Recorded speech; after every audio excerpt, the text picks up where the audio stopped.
Hello you guys, welcome back to my channel. We are at it again with another payday routine. In today's video, I'm going to take you guys through my 3-step payday routine process to help us hit our financial goals and be intentional without becoming obsessive about money. So if you're new here, hi, my name's Alice. I love to chat about money and show you a little bit about my life. So if that sounds interesting, definitely don't forget to subscribe. I love the community that we've created. It is so fun to talk about scarcity mindset, creating meaning with money. So today is my actual payday. So we're going to be going through my payday routine that I do every single time we get paid. Okay, so step number 1 of my payday routine is to go and enter in the paychecks that we're gonna get paid, but then also while I'm there, kind of fill in everything else that I'm missing. I find that if I check the budget spreadsheet every single day, I tend to stress more about money and live my life less, even if nothing is changing. I try not to be in the spreadsheet too often because I know that it is a sign of my obsessiveness. Sometimes you just do what you can do in a spreadsheet and then you have to close it. So I find that the cadence of 1 to 2 times every pay period is really great. And when I get paid, that is a time that I love to do it. A few things have already come out this pay cycle. But let's see, I know that we had an expense, house and yard, and that was $42.90. I have my bank account pulled up on my browser. And then another expense, no, this is debt. It says debt, but it's actually guilt-free spending. I just don't know how to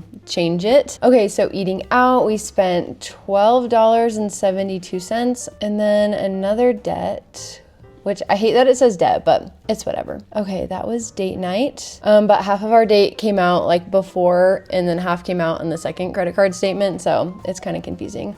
36.31, and we went and saw Project Hail Mary, and I'm not usually a movie person, and also I don't really like going to the movie theater either. And we went, and it was the first movie in a long time where I was watching it and I was like, I don't even really want this to end. When usually I'm sitting in a movie theater going, oh my gosh, please end soon. Like, you got me for a good hour and 30 and then I'm done. But that movie was phenomenal. It was so good. The acting, the writing, everything. So heartwarming. More for debt. Dates. So just a couple of transactions came out.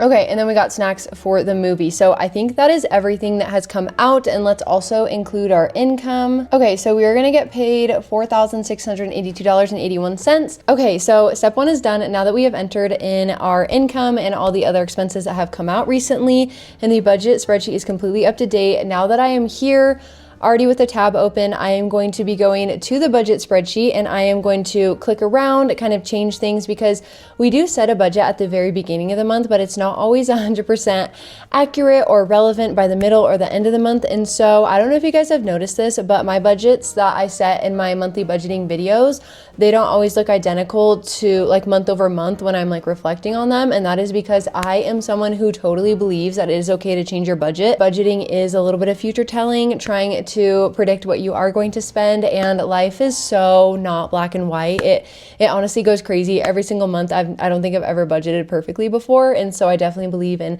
changing the amounts because it's best to be flexible to hit your goals instead of not be flexible and then beat yourself up and not hit your goals anyways. So let's go on to the actual budget spreadsheet. Okay, so here's my budget spreadsheet. Everything is looking really good, really cute. At the beginning of the month, things are like way easier, but I didn't realize some things were gonna come out on the next credit card cycle and not like our last credit card cycle in April. So I think I need to change a couple things right here for dates. We used $42 of this month's date money for last month, and I know that we are going to also be buying each other little gifts and stuff. So I want to make sure that we can actually make this a little bit higher. I'm gonna do 130 just to incorporate the things that happened last month. Credit cards kind of bother me. I didn't grow up using them, and now I love using them in the sense that it's nice that if a charge wasn't you can call, they'll cancel it. And I love that it's less stuff moving in and out of your bank account. It just all comes out at the same time. But on the other hand, it's like super confusing. I wish it was just from the 1st of the month to the 31st, and then your statement is the next day. Yeah, still getting used to that. Okay, so we have $10 left to budget with. Let's see, what else have we spent money on?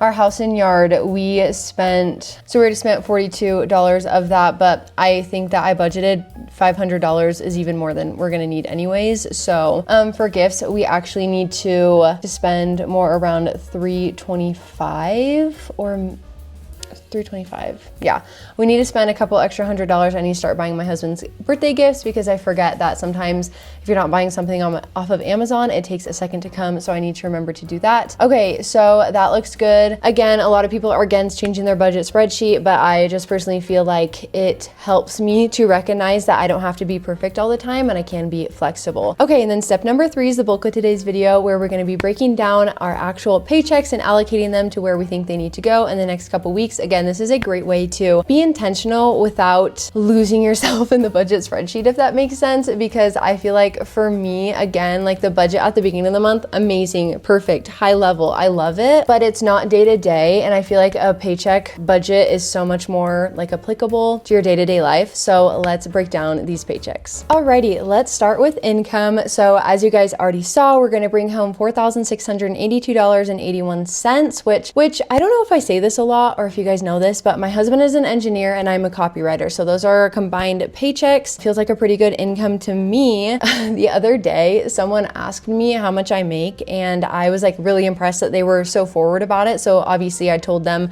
I'm very open about money. I love to chat about it with anyone that will listen.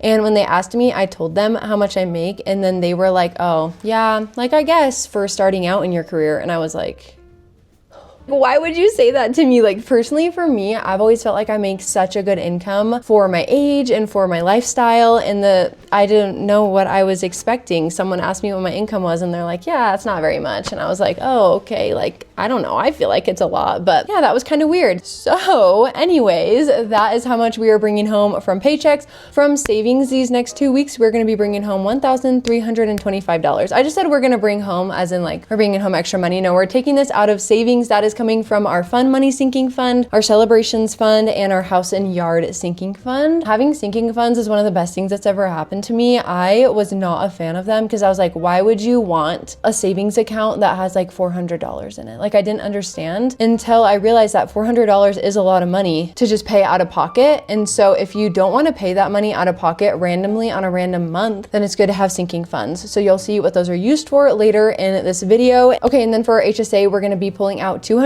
This money actually never hits our bank account. We just use our HSA card, and I love to track it because I love to know exactly how much we're spending on health every single year so that I can adequately plan for the years following. But all of our yearly appointments have kind of aligned within the same time frame, but I am confused because we have new insurance, and so we went to the dentist last week and we didn't have to pay a copay when our copay used to be $35 each. So I'm definitely interested to see how much we pay for these upcoming doctor's visits. Insurance really confuses me, but that's okay. So that means the total money that we're working with for these next 2 weeks is $6,207.81, which again, I feel like is a great amount. That is our paychecks, and then we're pulling money out of savings, which that's what it's meant for. I always try to tell myself like that is what it's for. It's okay to take money out of savings. You're putting money in savings all the time too. Moving on to bills. So not every paycheck is spent equally. The paychecks at the beginning of the month are more for saving and investing in fun money. Well, I'm trying to split the fun money up between paychecks because nothing is worse than at the end of the month when you feel so broke. But most of our bills come out at the end of the month. So those 2 last paychecks go towards our mortgage. So we really don't have much more breathing room after we pay our mortgage. So if you're like, wow, she has no bills, it's because they all come out at the end of the month. So, okay, for gas and energy, we are going to budget $150. Yeah, last month our gas and energy was super high, even though it was not cold at all. I feel like we were rarely heating our home. We had the windows open, like it was so nice. And then suddenly it was like, boom, $165. So I'm budgeting $150. I don't quite know how much it's going to be because like, again, we have our windows open. Like, I don't know why it's costing so much to heat the house. For car insurance, that's going to be $137.54. That is for 2 cars, which I feel like is pretty good. And then for our water and trash, sadly, it did go up $8. So that is going to be $126.38, which I still feel like is really reasonable. I know in Utah, I feel like it's so cheap, especially because we live in a desert and like we low key are running out of water. So it's interesting that it's so cheap here. But anyways, going to expenses.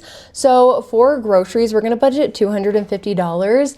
You guys, I was so humbled when it came to grocery shopping. Since the weather has been so nice, we've been trying to prep our yard for the spring and summer before it gets way too hot. So my husband has been in the yard 4 nights a week trying to do things to our grass and to the garden beds and everything. And because of that, I was like, oh, it makes logical sense that I start grocery shopping and I start making dinner. So he would go to Winco, and Winco is a very inexpensive grocery store. But the issue with Winco, if you haven't been there before, it's quite the experience. A lot of food is sold in bulk like Costco, except for you have to package it yourself, which takes a lot of time. And then it's just a huge store. And I feel like it's a multi-generational experience where people are bringing their kids and their grandkids and their grandparents, and like literally everyone on the family tree is there. And it is so crazy to navigate. It's like Mario Kart and an obstacle. I was like, we're gonna do Walmart pickup orders, and then I'm gonna buy my produce at Macy's, which is a grocery store here, because I feel like the produce that they pick for you at Walmart, it's like, ooh, I hate you, I'm gonna give you this horrible zucchini that you don't want or something. And suddenly I doubled our grocery budget, which is not good. We went back to Winco. It was very humbling. We bought an incredible amount of food for very little. So now we're going back to Winco. I'm gonna budget $250. We'll see if we actually spend that amount. For tithing and donations, I'm gonna budget $468.28. If you wanna know more about why we donate or why we pay a tithe to our church, definitely check out my last video. I take a deep dive into reacting to comments about this. For gas, I'm gonna budget $175, and this is the bulk of our gas budget. I think I budgeted maybe like $250 for the entire month, but we only have to fill up my car once. I have a Chevy Traverse, and I feel like it has a pretty big gas tank, which is nice. And then I also work super close to where I live. I also, if it's like a work and office day for me, but not for my husband, then I take his car, and that's a Honda Accord, so it's like super gas efficient.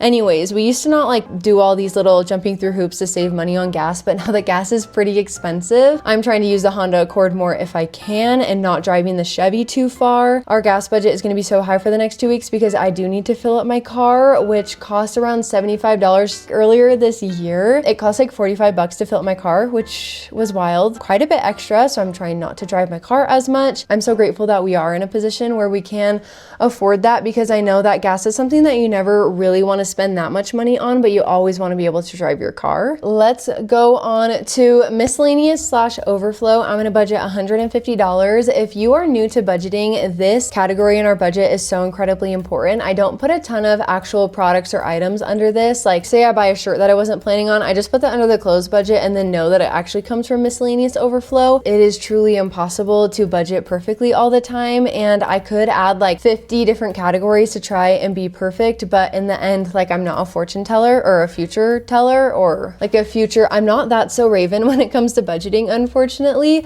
So yeah, I love to have extra money just floating around to cover all the extra expenses. Okay, this is super exciting, but for our house and yard, I'm gonna budget $500, and this should all be going towards the yard. You guys, I am a first-time gardener. Oh, actually, no, I had a garden box when I was in high school, but I obviously did not pay for any of it. My mom did. I am super pumped. So we have the garden boxes in, and we have the dirt. Thankfully, one of our neighbors was working with a contractor who accidentally bought like quadruple the amount of dirt they needed, and so we were able to take a lot of free dirt, but then we had to buy like some extra specialized stuff. I don't know, a lot went into our garden boxes, and now we just need to buy the actual plants. As a first-time gardener, I'm not going to be doing the seeds inside and then hardening them for the outdoor conditions and then planting them in our garden box. We are just going to buy like the actual plants that are like already this tall out of the ground, and I don't quite know how much those cost. And then we also want to do flowers in our garden beds as well. We want to finish up the actual flower bed part with weed barrier, so I'm not quite sure how much all of that's going to cost, but I know when you go to Home Depot, it's minimum $100. We're not actually going to take this money out of savings until we spend it. So like say we go to Home Depot and we spend $270, I'm just going to pull $270 out of our sinking fund. I just don't like all the back and forth and stuff of pulling $500 out and then using some of it and then putting the excess money later, and that is one of the benefits of using credit cards that I really like. And then for health, I'm gonna budget that $200 from our HSA. Yeah, again, I have no idea how much our copay is, how much this is gonna cost. I feel like I never know if things are genuinely like covered as like proactive, or they're covered in the sense that we have to hit our deductible. So definitely interested to see how all of that goes, but super grateful for the HSA. I know I got a comment recently that was like, your HSA is something that you're underutilizing probably. So definitely putting a lot lot of money into that recently because I didn't realize it was so tax advantaged. Okay, moving on to the fun part, which is guilt-free spending. So for eating out, I'm gonna budget $60 for the next 2 weeks. And yeah, we've just been really enjoying eating out a lot. I feel like $60 though is a very reasonable amount. We don't go to like anywhere fancy. Me and my husband don't love to be waited on because then you leave a tip and the food is more expensive and all of that kind of stuff. So obviously I worked in food service, like tips are really important, but when it comes to like your eating out budget, tips can eat up a lot of it. So we're just trying to be conscious of that. And then for clothing, I'm gonna budget $0. I currently have like $90 worth of credits at this one store that I used to shop at, but I can't really context switch when it comes to buying clothing at different stores. So I like to only choose one store and just buy all my clothing there. But I have a lot of credits at the old store that I used to shop at. So I'm gonna encourage myself to only use that money. And then at the second half of the month, when things feel a little bit more lean because our mortgage comes out of the second half, I'm gonna use my actual clothing budget from like the budget spreadsheet. But yeah, I feel like $90 is pretty solid. I mean, realistically, it's probably gonna be more like I spend $15 over that to get free shipping. I feel like if you don't shop at Old Navy or Target, everything you buy is like 40 to 50 to 60. And then like if it's a dress or jeans, you're looking at 100. So kind of crazy, but I am loving clothes right now. For golf, I'm gonna budget $75 for my husband. So that includes like a round of golf and then a couple times at the driving range. I know that he has a lesson here soon. Oh, also I'm invited to the lesson too, which is gonna be fun. It's probably gonna be so embarrassing, but it's just a driving range lesson. And the guy was like, yeah, you can bring your wife if you want, like that would be fun. So I'm interested to see how that goes. The golf lesson was already paid for. I'm just interested to see if we'll have to pay for the driving range, like the bucket of balls. Okay, and for splurge, we are budgeting $660. Maybe we should do $760 in case I spend some of my own money on that. So for splurge, I'm gonna actually budget $760. This is for a football season ticket. I feel like such an adult that we get to buy a season ticket for BYU football. My husband is a massive fan. I married into a huge sports family, like crazy. There's unlimited things to talk about. It really is reality TV for men. They're talking about who's being disrespected and what team is not getting a good pick and all these things and like the personalities of the players and how they're impacting the game and everything. And I was like, oh my gosh, well, that's like crazy that you guys talk about that. I thought it was just like who makes the score or, oh gosh, that was so bad. Who wins the game? Like it's so much more than that apparently. So yeah, that'll be $660. And then the other $100 is if we just spend like an extra $100 on any of the other categories, we can include it with this miscellaneous overflow fund money. Okay, I'm gonna budget $0 for home stuff. I initially was like, oh, I wanna buy this and this and this for the home. And then I saw on our budget spreadsheet that we budgeted $0 for. And I was like, you know what? Actually, I feel like it's good every once in a while to just put a zero at something that you normally spend money on. Like not something like eating out. Like we eat out because sometimes we come home from work and we're like, wow, I need to eat out right now. I don't wanna make dinner. But for home stuff, it's like, well, I'm not going to any home goods store, which I've never actually been to Home Goods before, which is wild. I really have to go out of my way to buy home stuff. So I'm like, you know what? Might as well just put a zero there and follow the budget every once in a while. Okay, for dates, I'm gonna budget $90 and it is my month to choose what we do as the date. If you're new here, me and my husband love to go on one out of house date every single month. Obviously, weekly dates, people swear by and it's great and stuff, but we're not gonna go on a weekly date. I mean, unless you count our weekly date where we both sit on the couch doing our independent hobbies, which is like one of my favorite times of every single day. But yeah, we spend a lot of time together. We don't have any children. We just feel like one date a month is really good for us because we're obsessively hanging out every other moment of the day.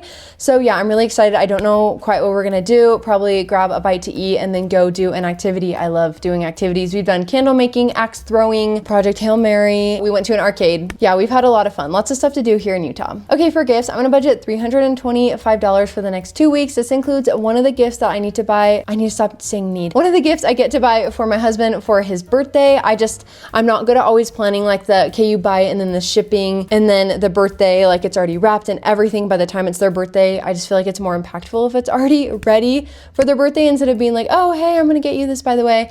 Okay, and then the other like $100 of that budget is going to be going towards Mother's Day gifts. So I'm super pumped for this.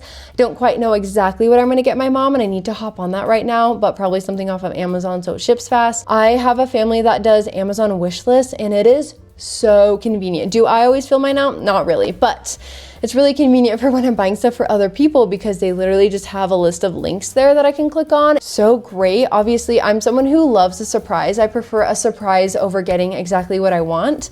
But when it comes to other people, I know that other people like to get exactly what they want. I'm interested to see what you guys are like.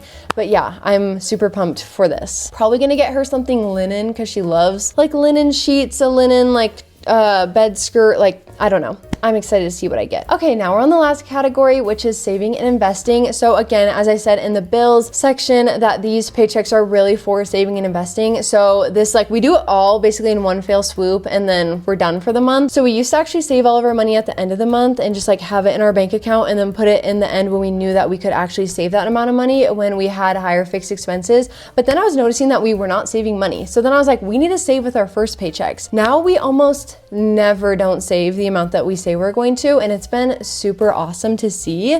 So for emergency fund, we're gonna put $1,000 towards that, and that has been our contribution amount for like a lot of months. It's just the amount that we need to put in order to hit our end of year goal of 30K in the emergency fund. I did get a comment recently that said, what are you gonna do with that money once you are done saving for the emergency fund? And secretly in my head, I was like, I say that I'm gonna be done with the emergency fund, but I never want to be. I just wanna continually save for it because then I'll have more control over my life, which is again, scarcity mindset. We are actually going to probably put this money towards the house and yard, like maybe for a future house someday, or we're going to be saving even more for a kid. For the baby fund, we are saving quite a bit of money for that. Our goal at the end of the year is $4,000, but our total goal is $10,000, not including any of the money in the HSA. And that is because when we have a kid, I want it to be a very enjoyable experience. Well, I want the kid to be healthy and I want us to be able to pay our medical bills immediately, but I also want it to be a very enjoyable experience for me postpartum wise. I want to be able to get physical therapy. I want to be able to wear clothes that I feel good in, go to workout classes. Like if I am suddenly like postpartum and I'm like, my normal workout routine is not working for me and I feel horrible, I want to be like, here's $200 to go and do like some fancy workout thing or get a trainer or something. So I want it to be a very enjoyable experience for the whole family, including me. Okay, so for the Roth IRA, we max out our Roth IRA contributions.